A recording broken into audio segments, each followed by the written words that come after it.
Congratulations on your decision to move to South Korea working as an English teacher. There's just one problem. You're going to meet a lot of idiots there, and I'll tell you why. What's up, everybody? It's your boy Cobra.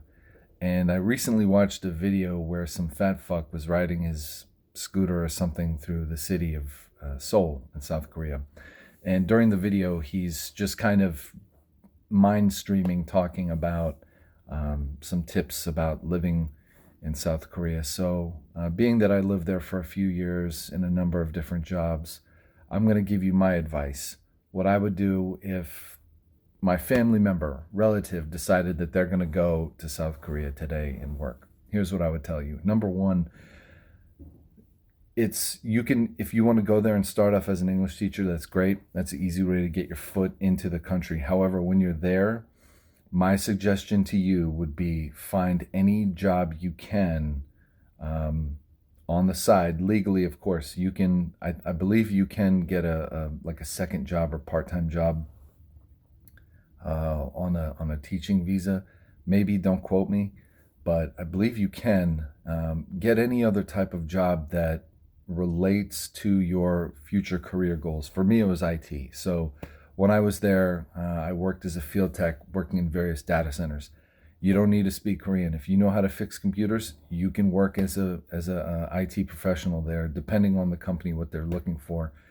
You won't even have to communicate with a lot of Koreans. It can be that simple. Or whatever your passion is, whatever you want to do later on in life after teaching. If you want to stay as an English teacher for the rest of your life, you're going to end up you're going to be a loser.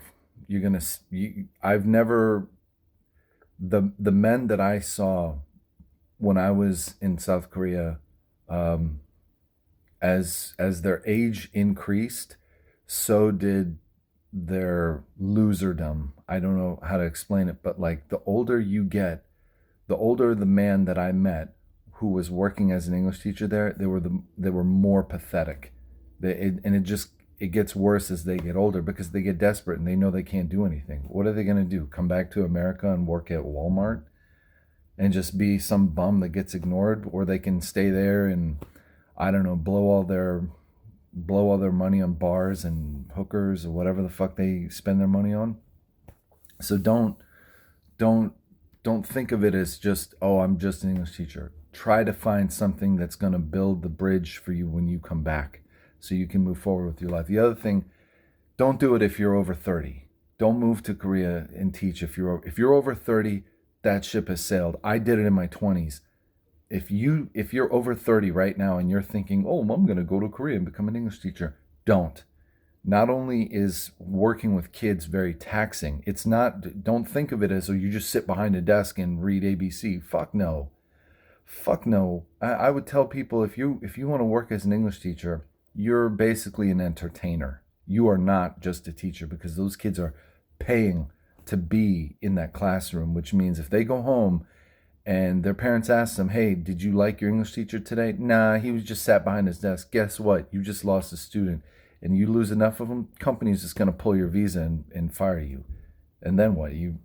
You're out of a job, essentially. So I would tell people, if you're over 30, don't fucking do it. Because not only do you look like a bigger loser than you already are, but you're not going to be physically able to do it. Because you're not a teacher, you're an entertainer, essentially. So I would tell people that.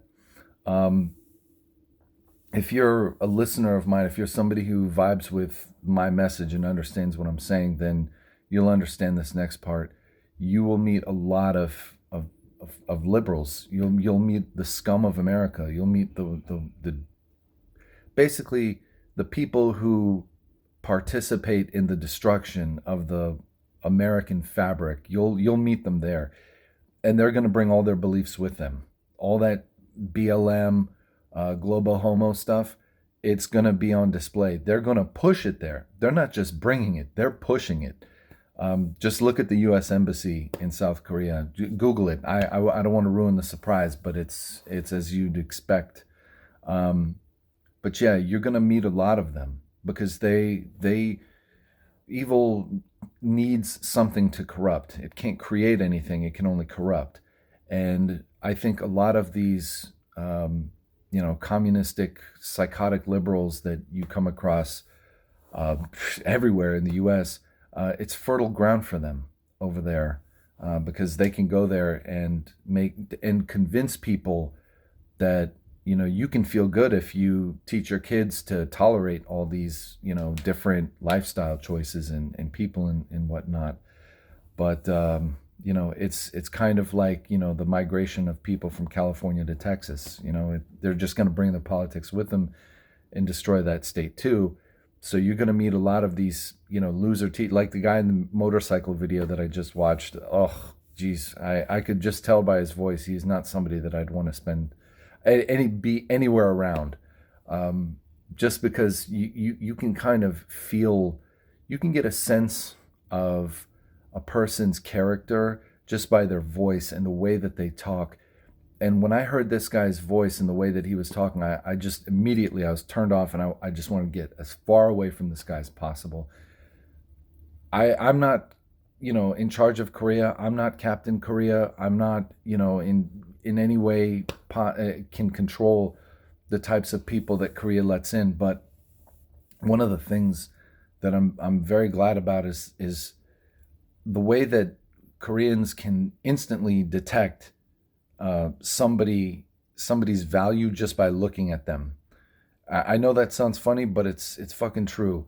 If you go to Korea, they can sense if you're just some loser English teacher, especially the women. I hate to say it, but yeah, those women over there, they can spot who the people that are worth their time are. But guys like in that motorcycle video, I could instantly tell this guy's a loser, and he's probably pretending to be something in South Korea that he's really not. And sooner or later, he's gonna have to face the realities of whatever he is. So once his visa runs out, once he basically has to come back to the U.S., it's over. His identity snaps right back to what he was when he first got on the plane, because he never evolved, he never grew. So my suggestions for anyone who chooses to live in Korea: number one, focus on building the bridge to come back, what you're going to do when you come back. Don't just sit there teaching kids all day and not have any goals for what you want to do with your life when you come back, because you have to. And that leads me to the next point, which is, if you're over 30, don't do it. Don't waste your time there. People are going to look down on you, first of all. And second of all, you're not even going to physically be able to do it. You don't think that teaching kids is easy. You're going to be on your feet literally running around for at least 6 to 7 hours. You can forget about breaks or any of that. They don't care about breaks. You're essentially a slave. You realize this. If they have your visa, you are a slave, and they can change your schedule whenever they feel like. Don't like it? Oops, you're fired. You just lost your last month's paycheck because we had to spend it on your plane ticket home. Bye. Or whatever they do. And then my next piece of advice to anyone would be, just be careful the kind of people that you come across, especially Westerners. Don't think that just because you're from the same country as you, that they're your friends. They'll throw you under the bus. You'll be the first person they throw under the bus, even when they have somebody else who's more guilty than you. If a situation arose where they didn't need to snitch on you, they'll do it anyway, just to curry some kind of favor. Because at the end of the day, most of the Western men, like the guy in the motorcycle video, they're just losers.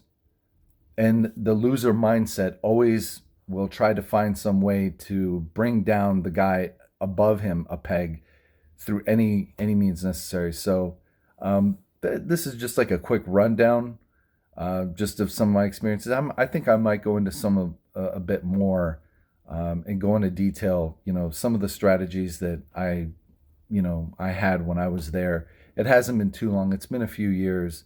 But yeah, it was a good experience overall. So that's my advice to you guys. Hope you enjoyed this video, and be careful where you get advice from when it comes to living abroad, because I'm telling you, the West has a big export of pudgy fat losers who don't know what the fuck they're talking about. So just be mindful of that.